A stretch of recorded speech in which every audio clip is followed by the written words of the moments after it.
Bismillahirrahmanirrahim. Yang kita hormati bersama Dr. Muhammad Nur Ihsan hafizahullah ta'ala, jazakumullah khair atas kehadiran dan sambutannya. Yang kita nanti bersama pemateri kita, tapi bukan Lailatul Qadar ya tadi ya, Alfi Syahr. Ahlan wa sahlan atas kedatangannya ke Jember ini. Ana rasa mereka nungguin antum bukan nungguin ana sebenarnya. Maka ana nggak akan lama-lama di sini membersamai. Karena wajahnya, ana lihat berapa persen yang bukan mahasiswa kita.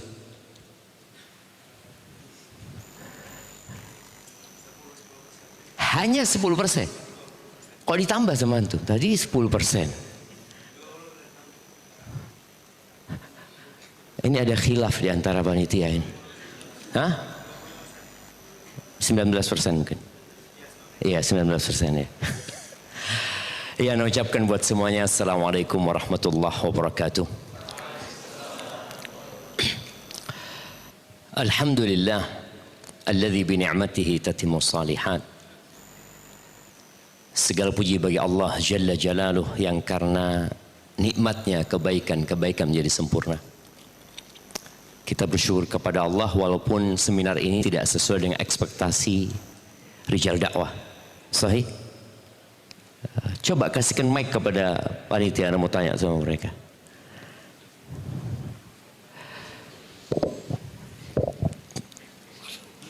Nah, pegang. Antum berharap berapa persen seharusnya yang bukan mahasiswa? 50 ke atas sebenarnya. Keinginannya 50 ke atas. Keinginannya. Cuman mungkin masih belum dapat pasarnya lah. Emangnya jualan itu? Enggak. Jadi tidak sesuai dengan harapan. Betul. Tapi apa yang antum merasakan? Bahagia. Walaupun tidak sesuai harapan tetap bahagia. Iya. Mau gimana lagi gitu. Mau gimana lagi? Sahih. Jazakallah khair. Ya, itulah jamaah, mau gimana lagi kita menghadapi hidup ini. Kita bersyukur kepada Allah atas nikmatnya. Wassalatu wassalamu ala khairil bariyah sayyidina wa maulana Muhammadin wa ala alihi wa ashabi ajma'in, amma ba'd. Muqaddimah singkat tadi dari Al-Ustaz Dr. Muhammad Nur Ihsan rasa cukup menjadi pembuka acara kita hari ini. Terus terang ana ini nggak tahu sama drama Korea. Kalau ditanya yang mana drama Korea, nggak tahu gitu loh. Tapi MC kayaknya tahu banget. Mana MC-nya tadi? Iya. Saya bisa jelaskan. Antum tahu dari mana gitu loh? Terkadang di TikTok itu suka banyak potongan-potongannya gitu. Jadi belajar riset dari situ aja. Guru antum TikTok jadi? Kayaknya perlu di SP1 ini mahasiswa. Waduh.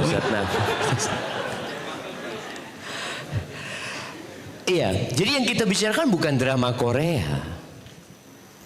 Karena terus terang kalau bicara drama Korea, ana nggak bisa ngomentari ya. Ana tanya sama putri ana, apa sih sebenarnya realita yang terjadi di Korea sana? Karena setiap negeri itu tatkala membuat industri entertainment tadi, sebenarnya tujuannya untuk menghibur rakyatnya yang hidup menderita. Tatkala Hollywood membuat video tentang Rambo, mungkin yang tahu ya Ustaz Muhammad kayaknya ini generasi masa lalu yang tahu tentang Rambo ya. Hah? Nggak tahu Rambo. Rambo itu jagoan Ustaz. Jagoan. Jagoan yang dibuat oleh Amerika dalam film untuk menghibur rakyatnya. Bahwa mereka punya seorang pahlawan yang namanya Rambo. Disebabkan kekalahan Amerika di Vietnam. Habis dibantai Amerika di sana. Maka mereka keluarkan film itu untuk menghibur rakyatnya. Karena banyak orang-orang yang pulang dari Vietnam itu stres beratnya. Bahkan tidak sedikit yang bunuh diri di antara mereka. Akhirnya dibuat film itu, rakyatnya berpikir, oh ternyata Amerika ini jagoan, bisa memenangkan peperangan. Enggak. Korea juga sama. Kalau kita lihat nih, kamera bisa memotong bagian yang menyakitkan, tapi hidup memaksa kita menjalaninya sampai akhir. Realita hidup tak mengenal kata cut, jemaah. Nggak ada. Selalu tadi yang dikatakan potongan-potongan video yang ada di TikTok, di Instagram, selalu yang indah. Padahal bikin filmnya itu berjam-jam mereka hanya untuk dapat angle yang bagus ya. Kadang-kala tadi disebutkan oleh Ustaz Muhammad Reza, namanya drama itu dihafalin tuh kata-katanya. Dihafalin.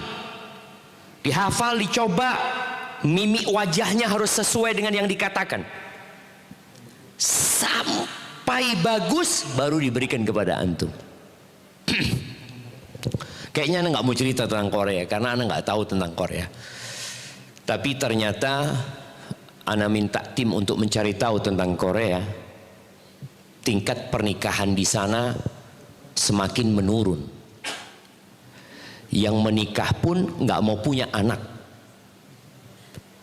Jadi boleh jadi ya 2075 nggak ada negara Korea jemaah. Tuh kalau dilihat ya.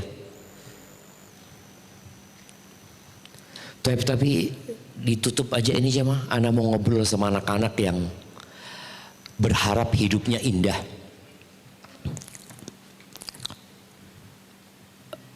50.000 tahun sebelum penciptaan langit dan bumi, ada sebuah kejadian yang kalau kita ingat dengan kejadian itu, apapun yang terjadi sama antum tadi yang tidak sesuai dengan realita, antum akan tenang hidupnya. Apa kejadian itu jemaah? 50.000 tahun sebelum bumi ini ada. Bahkan nama kita pun belum tertulis pada saat itu. Sebelum langit yang menjadi atap buat bumi yang kalau malam hari kita melihatnya indah ya, tapi kadang-kala berkabut. Kadang-kala ada awan tebal yang membuat kita tidak bisa menikmati langit itu. Penulisan takdir.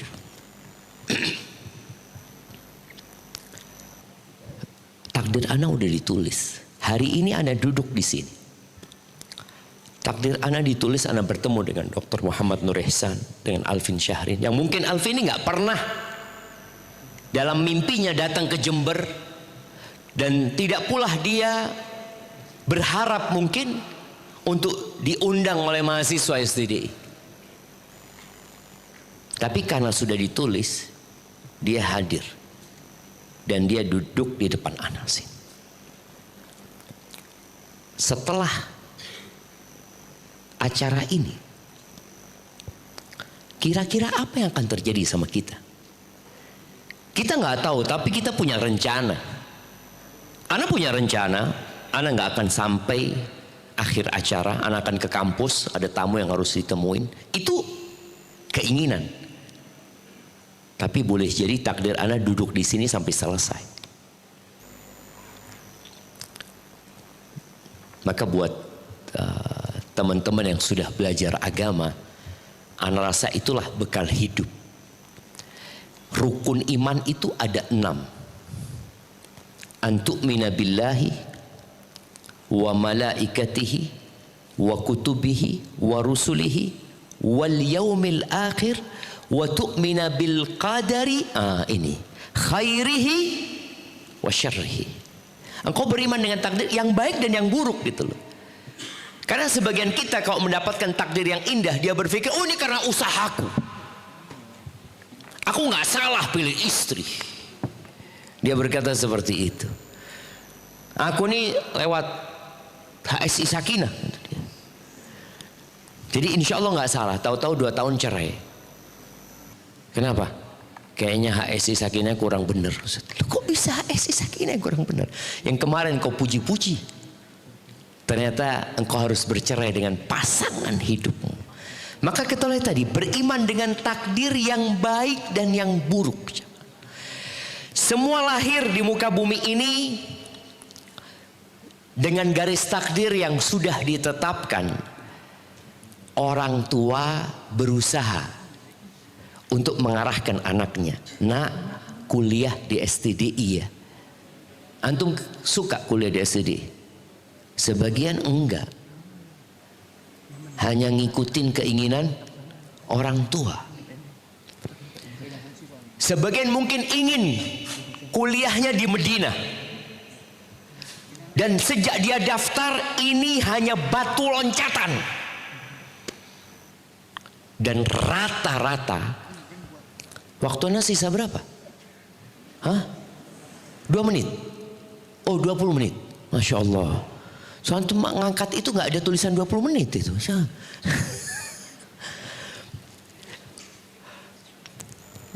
Rata-rata mahasiswa itu gak ingin kuliah di STDI. Karena belum diterima di Madinah, maka daftar di STDI. Kalau antum diterima di Madinah, selamat tinggal STDI. Walaupun semester 6. Apakah antum akan lanjutkan? Tidak. Saya akan selesaikan. Nggak ada, selamat tinggal. Nih, beberapa mahasiswa pengumuman diterimanya itu ya sebulan sebelum semester berakhir. Apakah dia akan ikut ujian? Nggak ada. Anda memang nggak ingin sama STDI gitu. Tapi antum nggak tahu apakah antum diterima di Madinah atau tidak. Makanya sebagian mahasiswa itu sampai lulus nggak keterima di Madinah. Apa yang antum lakukan? Nah, ya takdir sudah Ustaz. Itulah takdir jemaah. Dulu orang Arab mengatakan tajri riyah bima la tashtahi sufun. Angin itu kadang bertiup tidak sesuai dengan keinginan nelayan. Nahkoda tuh nggak sesuai dengan keinginan dia. Apakah kemudian dia tidak melaut, dia berhenti untuk mencari ikan? Tidak. Dia akan mengikuti arah angin itu. Bismillah sudah. Anak inginnya ke timur, tapi angin ingin mengarahkan ke barat. Apa yang kau lakukan? Berangkat ke barat kita. Dan boleh jadi di situ ada keindahan yang Allah sediakan, yang antum nggak tahu. Rata-rata mahasiswa tuh ingin nikah umur berapa? Nah, 19. Belum jadi mahasiswa dia. Nah, coba kasih mic. Ana mau tanya sama mahasiswa yang di depan nih. Nah, pegang antum. Umur berapa antum sekarang? 25 Ustaz. 25. Kepingin nikah umur berapa? 19. Sudah telat 6 tahun nih antum nih. Nah, kira-kira antum menikah umur berapa? Udah telat nih. Target antum udah nggak tercapai. 36? Gak ada rencana. Udah nggak ada rencana ya? 40 nggak apa-apa juga. Hah? Belum. Mau nikmatin single era dulu Ustaz. Katanya 19 antum. Ana takut antum menikmatin masa single itu sampai umur 45. Mungkin nggak? Maybe. Tuh, jadi maybe jemaah. Nah jemaah, mungkin. Dan mungkin sampai mati dia tidak menikah. Mungkin nggak? Nggak ada yang tidak mungkin jemaah. Kita itu sudah ditetapkan takdirnya. Ya, tapi tetap Ustaz Muhammad tadi menjelaskan ya, bahwasanya namanya roja, yang namanya harapan itu tetap harus ada usaha. Bagaimana antum berusaha semaksimal mungkin. Ketika usaha sudah maksimal dan antum gantungkan kepada Allah, apapun yang terjadi, yakin fa inna ma'al usri yusra. Ya kalau sekarang aku susah, sekarang aku sulit, seorang mukmin itu harus berharap kepada Tuhan yang mengatakan bentar lagi nanti kemudahan, bentar lagi. Dan itu harus ada di diri kita. Fa inna ma'al usri yusra. Inna ma'al usri yusra. Sayaj'alullahu ba'da usrin yusra. Allah akan jadikan. Hanya saja sebagian kita tatkala di masa sulit dia lupa sama Tuhannya. Dia putus asa. Dia berpandangan yang tidak-tidak. Padahal semua orang mengalami kehidupan yang sama. Maka tadi beriman dengan takdir menjadi modal utama. Yang kedua, jangan pernah membandingkan hidupmu dengan orang lain. Jangan.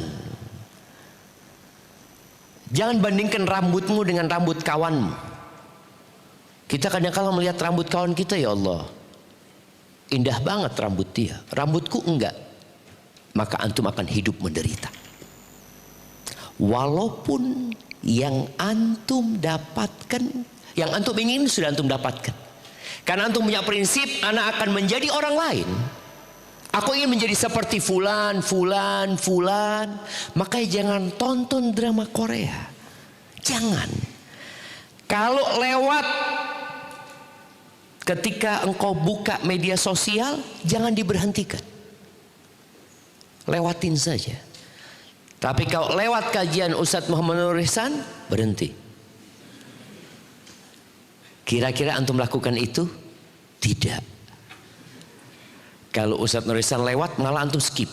Udah sering ketemu sama beliau ini, berarti. Itu yang terjadi sama kita, jemaah. Maka subhanallah, Rasul sallallahu alaihi wasallam mengatakan, kalau engkau harus membandingkan hidupmu, dan manusia punya keinginan untuk membandingkan hidupnya. Kata Nabi SAW, unduru ila man huwa asfala minkum.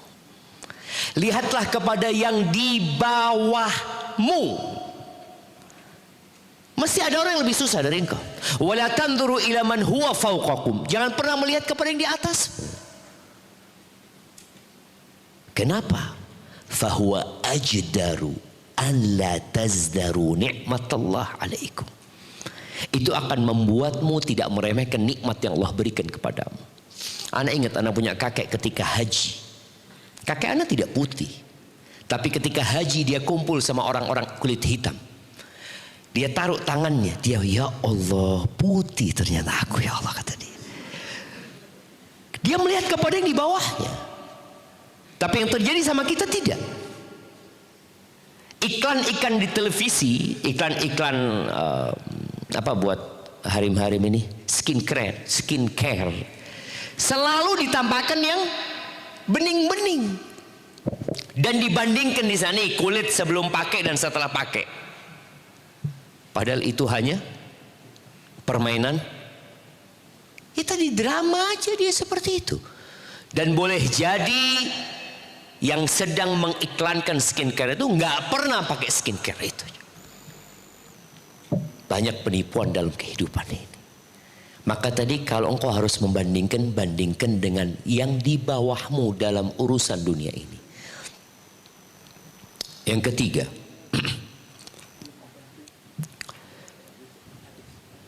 nah, Mike, anak mau tunjuk mahasiswa, ya. Kasihkan kepada yang baik kayak baju batik mahasiswa. Untuk milih mahasiswa yang pakai baju batik. Ini. Masya Allah. Nah, siapa nama antum? Abdul Halim. Abdul Halim. Kapan terakhir antum ziarah kubur, Abdul Halim?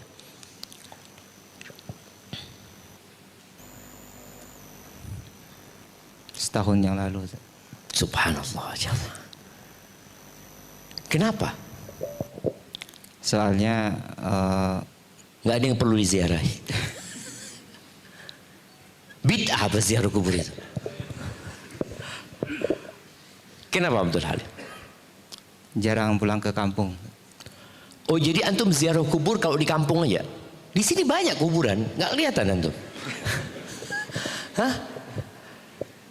Nggak kenal sama yang mati di sini gitu kan? Iya. Siap, jazakallah khair. Barakallahu fikum. Ziarah kubur jam. Nabi alaihi salatu wasallam mengatakan, kuntu nahaitukum an ziyaratil kubur ala fazuruha. Ziarahi kubur sekarang. Fa innaha tudzakkirul akhirah. Ziarah kubur itu mengingatkan kepada akhirat. Kehidupan sekarang membuat kuburan itu tidak terlihat. Manusia ketika berpikir dunia materialistis, dia akan jauhkan kuburan dari kota. Di Jember ini ada pasar-pasar yang dulunya kuburan. Anak ingat di Gebang situ itu ada kuburan. Setiap di perempatan jemaah, di depan terminal, di depan pasar, setiap orang lewat sana melihat kuburan. Bisa dibayangkan ya, pasar, kuburan, terminal. Orang akan ingat dengan akhirat jemaah. Lihat, aku akan ke sana seperti itu. Kulitku yang indah ini akan dimakan oleh belatung. Bola mataku akan keluar nanti. Bibirku juga seperti itu. Orang-orang akan melupakan aku. Kenapa aku sibuk mencari pengakuan dari manusia? Orang-orang yang bikin konten, apa tujuannya? Karena kalian ingin menunjukkan eksistensi dia. Engkau akan dilupakan. Engkau akan hilang dari muka bumi ini. Maka kita diperintahkan ziarah kubur. Engkau akan tenang. Allah Azza wa Jalla mengatakan sebagai penutup ya. Inna ja'alna ma 'alal ardi zinatan laha linabluwahum ayyuhum ahsanu amala.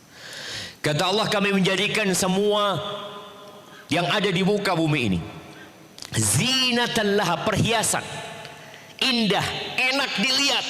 Apa tujuan semua itu? Linabluwahum ayyuhum ahsanu amala, untuk menguji siapa di antara mereka yang paling baik amalannya. Wa inna laja'iluna ma 'alaiha sa'idan juruza. Kata Allah, kami akan jadikan semuanya itu menjadi tanah kering tandus. Ya, semoga ketika antum membuat perencanaan, rencanakan yang indah. Jangan pernah rencana antum itu setengah-setengah. Mahasiswa gimana lulus cum laude. Kalau ternyata nilainya nggak sampai situ, alhamdulillah. Antum bersyukur kepada Allah dan tambah semangatnya, berdoa, semoga Allah mudahkan semuanya. Itu mungkin dapat Anda sampaikan karena Anda berharap saudara kita Alvin Syahrin lebih banyak bersama antum di sini, apalagi dia umurnya nggak terlalu jauh dari antum. Nah, Alvin nikah umur berapa? Oh, sebentar lagi insya Allah. Jangan lupa undangannya ya. Anak yang khutbah nikah. Siap ya? Betul zaman. Insya Allah kita semua diundang di pernikahannya Alvin loh. Bismillah. Mungkin ngundang kita. Mungkin ya, insya Allah semua yang hadir di sini undangannya dari Ana dulu. Baik, jazakallah khair. Semoga Alvin bisa lebih membersamai antum untuk bercerita tentang kehidupan ini. Apalagi banyak tulisan-tulisan beliau yang menginspirasi mahasiswa, dan nasihat Ana, jangan lagi tonton drama Korea. Terus apa yang ditonton Ustaz? Kajian Ustaz Muhammad lah. Barakallahu fikum. Naam, tafadhal. Kami ucapkan terima kasih jazakumullah khairan kepada Ustaz Syafiq atas pemaparan materinya. Dan kita lanjut ke acara selanjutnya, yaitu adalah sesi tanya jawab. Kami persilahkan mungkin dari Ikhwan dulu yang ingin bertanya, silakan angkat tangan. Yang sebelah sini Mas. Silakan perkenalkan diri, dari mana, umur berapa, sudah menikah apa belum, ekspektasinya seperti apa, nggak ada yang bercanda.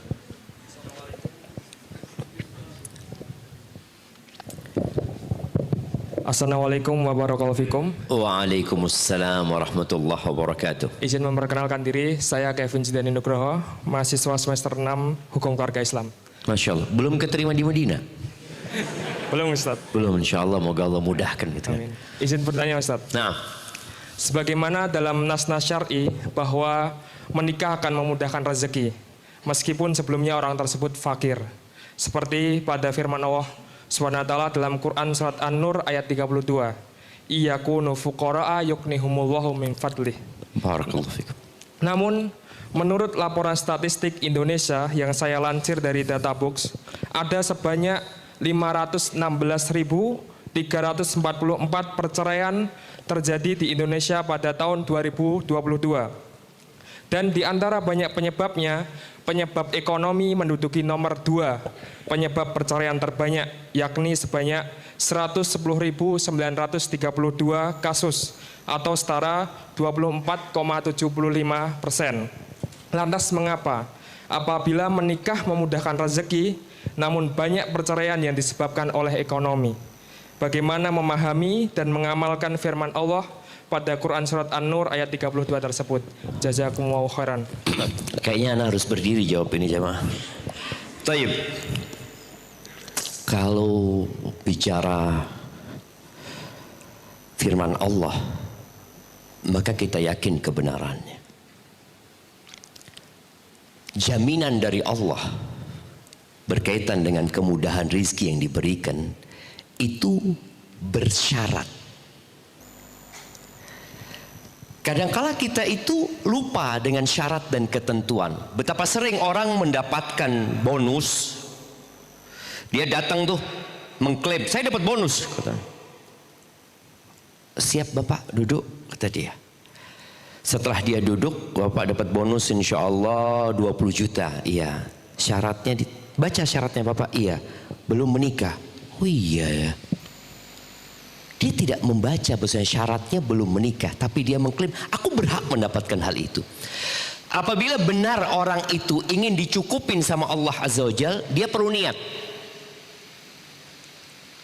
Kadangkala orang menikah, tadi yang disebutkan banyaknya perceraian, mereka menikah tanpa niat yang benar. Apa niat yang benar? Nabi SAW ketika menyebutkan ada tiga manusia yang Allah akan kasih jaminan, Allah akan bantu mereka. Salah satunya adalah an-nakih lil afaf, menikah untuk menjaga kehormatan dirinya.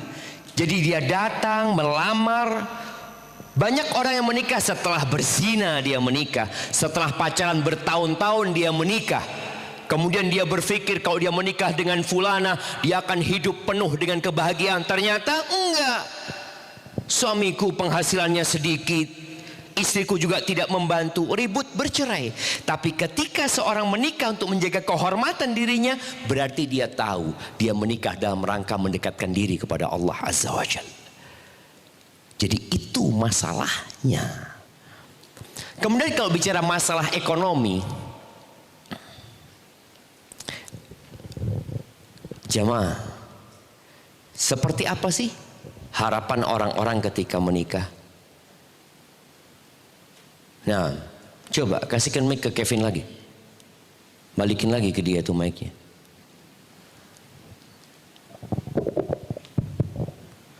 Harapannya berkecukupan dan bahagia. Berkecukupan. Cukup seperti apa sih? Sesuai kadar kifayah orang masing-masing. Gitu. Kalau pas antum butuh mobil, ada mobil gitu ya. Cukup pas mau jalan-jalan ke Korea, cukup duitnya gitu kan. Gitu maksudnya. Ya Ustaz. Gitu, Masya Allah. Pas antum mau beli pesawat, duitnya cukup gitu kan. Ahibati fillah. Ini masalah, kalau bicara masalahnya ekonomi, sebenarnya masalahnya bukan ekonomi. Yakin. Masalahnya itu iman. Rasul sallallahu alaihi wasallam mengatakan, "Laisal ghina an kathratil arad." Kekayaan itu bukan dengan banyaknya harta benda ya. Walakinnal ghina ghinan nafs. Kekayaan yang sebenarnya kekayaan jiwa. Jadi ketika orang ini jiwanya kaya, dia menikah, dia tidak salah memilih pasangan. Dia memilih pasangan yang bisa membantunya dalam urusan akhir. Itu dari awal. Kemudian tatkala ekonomi sulit, istrinya akan mengatakan, "Bang, Allah itu maha kaya. Dan sebelum kita lahir rezeki kita sudah ditetapkan." Gitu. Nabi SAW, masalah ekonomi itu terjadi di rumah tangga Nabi SAW. Betapa sering beliau datang ke rumah istrinya mengatakan, "Ada yang bisa dimakan?" Kata istrinya, "Illal ma." Nggak ada. Cuma ada air. Apa kata Nabi SAW? "Idzan ana shaim. Kalau gitu hari ini aku puasa. Apakah istrinya menuntut? Enggak. Apakah Nabi menuntut juga istrinya untuk memberikan sarapan? Enggak. Itu ana shaim. Jadi sebenarnya kalau dikatakan masalah ekonomi, tidak. Tapi karena yang memang ditanyakan kepada orang itu ketika gugat cerai ini, masalahnya ya ini tidak mencukupi biaya hidupnya. Karena kalau masalahnya nggak ada qanaah di dalam dirinya. Nabi alaihissalatu wassalam mengatakan qad aflaha man aslama. Telah beruntung orang yang Islam. Wa ruziqa kafafan, dan dikasih kecukupan, rizkinya nggak lebih ya. Cukup rizkinya itu untuk hidup dia. Wa qanna'ahu Allah bima ata, dan Allah bikin dia qanaah dengan apa yang Allah berikan.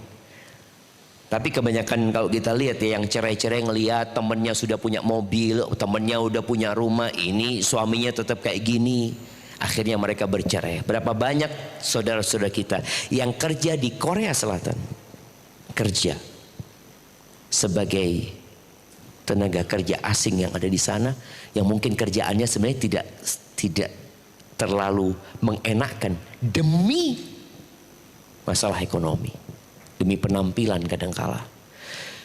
Wallahu a'lam bishawab, kayaknya seperti itu. Nah, Baik, kami ucapkan jazakumullah khairan kepada Ustadz atas jawabannya. Semoga bisa menambah pemahaman baru bagi Mas Kevin atau para peserta yang lainnya. Baik, kita lanjut ke pertanyaan selanjutnya. Kita pindah ke Ahwat dulu, yang mungkin bagi Ahwat yang ingin bertanya silahkan angkat tangan, lalu nanti akan dipilih oleh panitia. Silakan yang ingin bertanya pada sesi pertama kita pada pagi hari ini bersama guru kita Ustadz Dr. Syafiq Riza Hasan Basalamah hafizahullah ta'ala.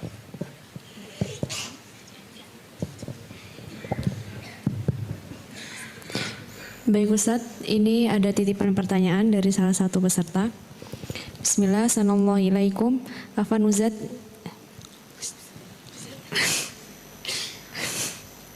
Ustadz izin bertanya, bagaimana cara praktis untuk tetap sabar dan bersyukur ketika melihat orang lain sepertinya lebih sukses menurut standar dunia?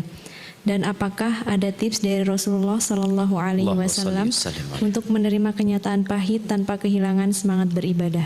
Jazakumullahu khairan. Subhanallah jamaah. Iya. Kalau bicara bagaimana kita tetap bersyukur dan bersabar, tadi sebenarnya udah disampaikan ya. Di antaranya adalah beriman dengan takdir Allah Azza wa Jalla. Yang kedua berkaitan dengan memandang kepada yang di bawah kita. Lalu berziarah kubur, itu menjadi bahan bakar kuat agar kita bisa melanjutkan kehidupan ini dengan prinsip tadi, bersabar dan bersyukur. Tapi kalau kita tidak mengikuti tips yang diberikan Nabi SAW, maka kita akan menderita. Orang kaya itu tetap akan menderita kalau ternyata dia tidak memandang kepada yang di bawahnya. Sampai ada cerita salah satu dari salafus saleh ya, dia mengatakan, aku itu kumpulannya orang kaya. Biasalah orang kaya kumpulnya sama orang kaya. Ketika kumpul sama orang kaya, aku selalu merasa kurang. Temanku baru beli mobil, temanku baru beli ini, beli itu, macam-macam. Akhirnya dia diingat dengan wasiat Nabi SAW. Wasiat Nabi kepada Abu Dzar itu, Ausani bihubbil masakin waddunu minhum.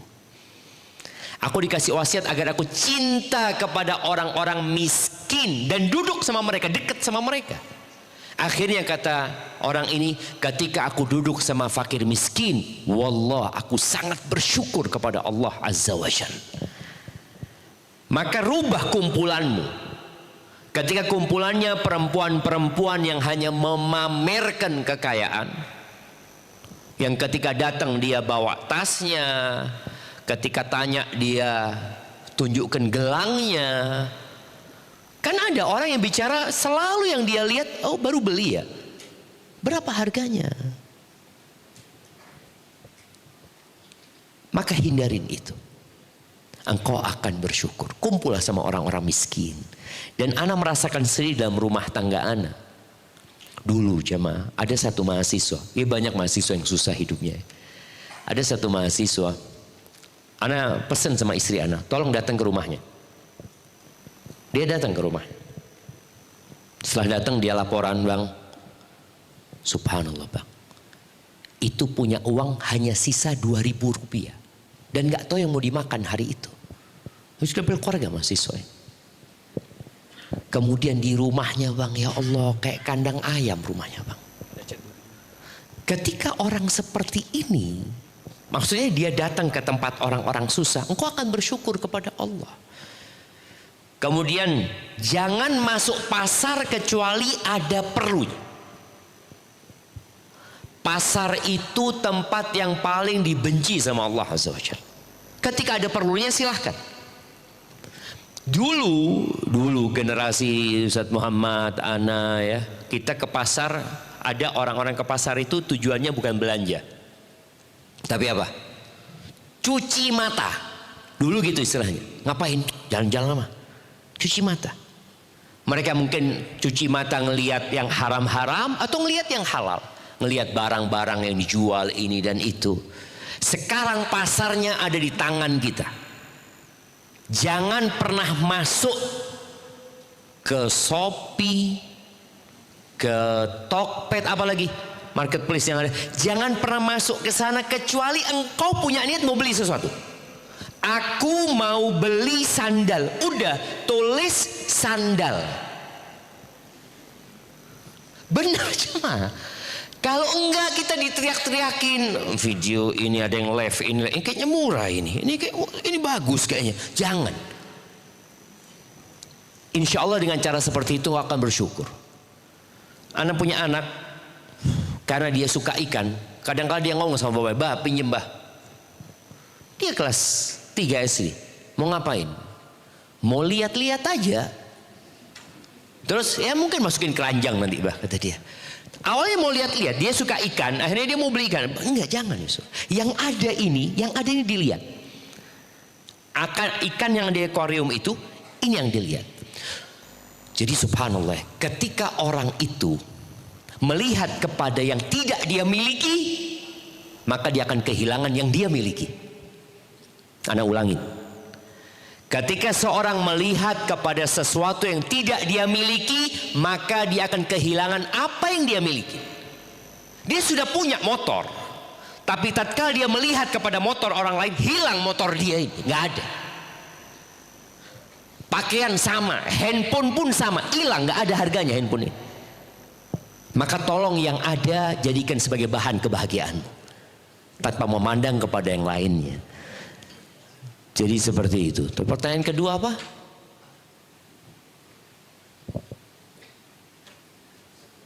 Apa pertanyaan kedua tadi jemaah? Bagaimana tips dari Rasulullah mungkin? Apakah iya? Apa iya? Iya. Bagaimana tips Rasulullah untuk mengatasi? Kan udah barusan.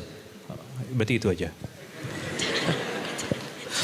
Nah, udah terjawab apa belum yang tanya tadi? Sudah Ustadz, tapi ada pertanyaan lain. Apakah boleh Ustadz? Oke, siap, tafadhal. Assalamualaikum Ustadz, bagaimana cara menghilangkan keraguan untuk menikah jika masih sering memimpikan? Afan diulangin. Bagaimana? Bagaimana cara menghilangkan keraguan untuk menikah jika masih sering memimpikan seseorang dari masa lalu dan hal itu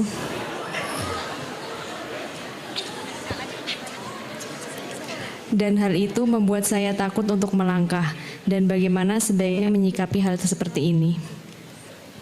Jadi dia punya kenangan indah, gitu, betul. Coba dia menyembunyikan, dia masih punya rasa sama. Mohon diulangin. Nah, tafadhali. Iya Ustaz. Apanya yang iya? Ya, dia ini ragu mau melangkah untuk menikah. Disebabkan Karena masih memikirkan orang lama. memikirkan orang lama. Ya, Udah nikah belum orang lamanya? Belum. belum sepertinya. Nah, ahibati fillah, kembali kepada yang kita bicarakan tadi, beriman dengan takdir Allah Azza wa Jalla. Ketika engkau memang masih ingin dengan laki-laki tersebut, boleh jadi perempuan ini pernah suka dengan seorang laki-laki. Makanya juga ini heran, terlalu dekat ini ikhwan sama akhwat ini. Sof yang paling dibenci sama Allah buat laki-laki yang mana? Yang paling akhir itu ada roja di situ. Raja-raja itu sof paling buruk di sana itu kan. Nah, sof yang paling buruk buat wanita yang paling depan ya. Jadi kalau bicara punya kenangan masa lalu, kalau dia memang masih belum menikah, ya udah kirim orang tuanya untuk menanyakan apakah dia mau menikah. Ana punya putri siap untuk dinikahi. Boleh seperti itu Syama. Menawarkan putrinya kepada orang soleh itu boleh dan bukan memalukan. Umar bin Khattab radhiyallahu taala anhu menawarkan putrinya kepada Abu Bakar, menawarkan putrinya kepada Utsman. Padahal Abu Bakar sudah punya istri, Utsman sudah punya istri, tapi ditawarin putrinya. Kalau sekarang apa kata orang? Kalau menawarkan putrinya kepada laki-laki yang sudah punya istri, ya ini anak bapak pelakor semua seperti itu. Mereka berpikir enggak jemaah. Maka tadi yang pertama, memang kata Nabi SAW, lam yura lil mutahabain mithla nikah. Belum pernah dilihat ya obat yang mujarab untuk orang yang saling mencintai itu yang lebih dari nikah. Jadi ketika seorang suka, ya udah nikah. Tapi jangan hanya dengan dasar cinta. Tetap syarat-syarat, bukan syarat-syarat, kriteria-kriteria yang disebut oleh Nabi SAW itu perlu menjadi patokan ketika memilih pasangan. Kalau engkau melihat memang laki-laki itu soleh, bismillah, minta orang tuamu untuk berangkat untuk menjumpai laki-laki tersebut. Boleh jadi dia mau menikah, boleh jadi dia menunggu memang. Kalau memang dia suka, atau boleh jadi enggak. Ya kalau sudah enggak, engkau putuskan tidak. Jangan hidup dalam hayalan. Jangan berharap sesuatu yang sudah jelas enggak mau. Maka perlu dipastikan. Pastikan, oh ternyata enggak, dia enggak mau. Sudah bismillah. Semoga Allah kasih ganti buat engkau yang lebih baik. Dan barang siapa yang meninggalkan sesuatu karena Allah, Allah akan kasih ganti yang lebih baik. Kemudian kita tahu dalam agama kita ada yang namanya istikharah. Musyawarah, istikharah. Dan kalau sudah istikharah, yakin pilihan Allah lebih baik daripada pilihan kita. Hadza wallahu a'lam bissawab. Nah.